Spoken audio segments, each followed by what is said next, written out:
lakini sijamtambua yeye ni nani. Kwani tusitoroke kwenye hii mali?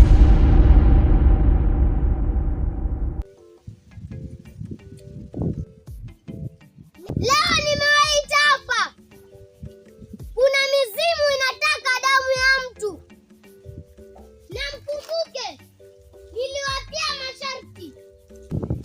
Atakayefikisha miaka 9 lazima atolewe utumbo.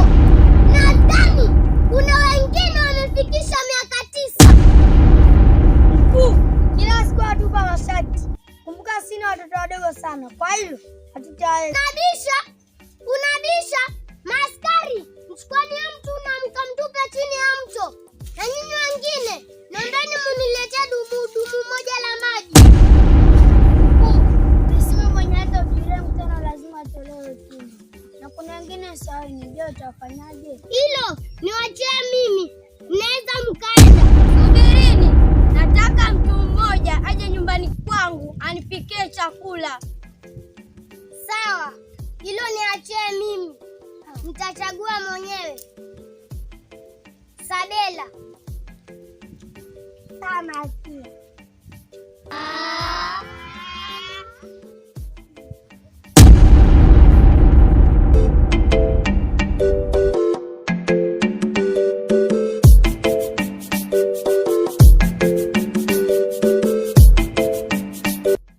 Dada, kumbuke mbaki mwaka mmoja tu nitolewe tumbo. Kwa nini tusiondoke kwenye hii mali? Dada, hilo litawezekana, maana mkuu ana nguvu za maajabu. Popote tuendapo lazima atatufuata. Kwa nini tusitafute njia sahihi? Sawa, tukitoroka tusionekane na mtu yeyote.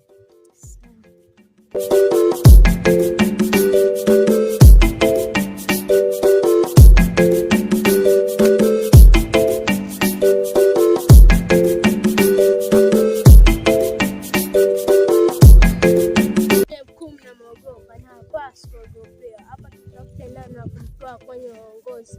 Kama leo ametutuma dumu la maji, je, kesho sasa atasema pikwe chakula apelekee? Hapana, tukisema hatupeleki dumu moja la maji, na unajua mimi bado mwaka mmoja tu nitolewe tu, lazima tupeleke. Ndio kaka, tukisema hatufiki, sheria za kiongozi wetu tutakufa bila siku kufika. Ni kweli kaka, ile kiongozi anatunyanyasa sana.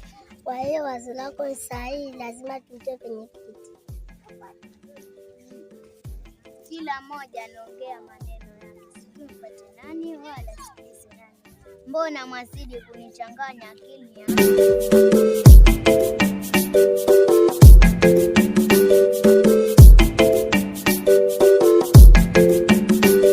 Malkia, mbona kama kuna ugeni umeingia na unaonekana sio wa kawaida? Pia mimi nami nimemwona kwa macho yangu ya giza, lakini sijamtambua yeye ni nani. Ama unamfahamu?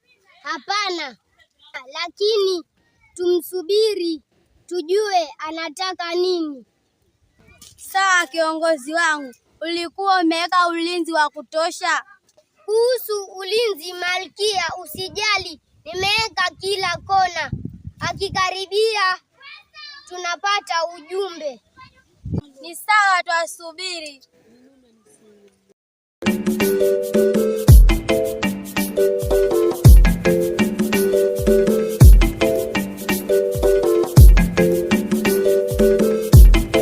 Viongozi, wageni wamefika, tukawafungulie. Sawa, kawaambie walinzi wakawafungulie waingie.